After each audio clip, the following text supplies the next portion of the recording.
جس نے ہم کو اپنے فضل سے ہمیشہ کے رہنے کے گھر میں اتارا، یہاں نہ تو ہم کو کوئی تکلیف پہنچے گی اور نہ تکان ہی ہوگی۔ اور جن لوگوں نے کفر کیا ان کے لیے دوزخ کی آگ ہے، نہ انہیں موت ہی آئے گی کہ مر جائیں، اور نہ دوزخ کا عذاب ہی ان سے ہلکا کیا جائے گا۔ ہم ہر ایک ناشکرے کو ایسا ہی بدلہ دیا کرتے ہیں۔ وہ اس میں چلائیں گے کہ اے پروردگار ہم کو نکال لے، اب ہم نیک عمل کیا کریں گے نہ کہ وہ جو پہلے کرتے تھے۔ کیا ہم نے تم کو اتنی عمر نہیں دی تھی کہ اس میں جو سوچنا چاہتا سوچ لیتا، اور تمہارے پاس ڈرانے والا بھی آیا تھا؟ تو اب مزے چکھو، ظالموں کا کوئی مددگار نہیں۔ بے شک اللہ ہی آسمان اور زمین کی پوشیدہ باتوں کا جاننے والا ہے، وہ تو دلوں کے بھیدوں تک سے واقف ہے۔ وہی تو ہے جس نے تم کو زمین میں پہلے لوگوں کا جانشین بنایا، اب جس نے کفر کیا اس کے کفر کا ذرا اسی کو ہے، اور کافروں کے لیے ان کے کفر سے پروردگار کے ہاں ناخوشی ہی بڑھتی ہے، اور کافروں کو ان کا کفر نقصان میں اضافہ ہی کرتا ہے۔ بھلا تم نے اپنے شریکوں کو دیکھا جن کو تم اللہ کے سوا پکارتے ہو؟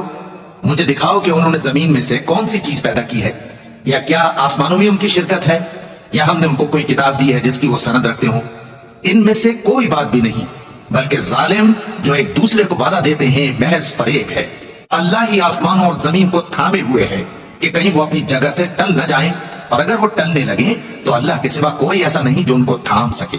بے شک وہ بردبار ہے، بخشنے والا ہے۔ اور یہ اللہ کی بڑی بڑی قسمیں کھاتے ہیں کہ اگر ان کے پاس کوئی خبردار کرنے والا آئے تو یہ ہر ایک امت سے بڑھ کر ہدایت پر ہوں، مگر جب ان کے پاس خبردار کرنے والا آیا تو اس سے ان کو نفرت ہی بڑھی، یعنی انہوں نے ملک میں غرور کرنا اور بری چال چلنا اختیار کیا، اور بری چال کا وبال اس کے چلنے والے ہی پر پڑتا ہے۔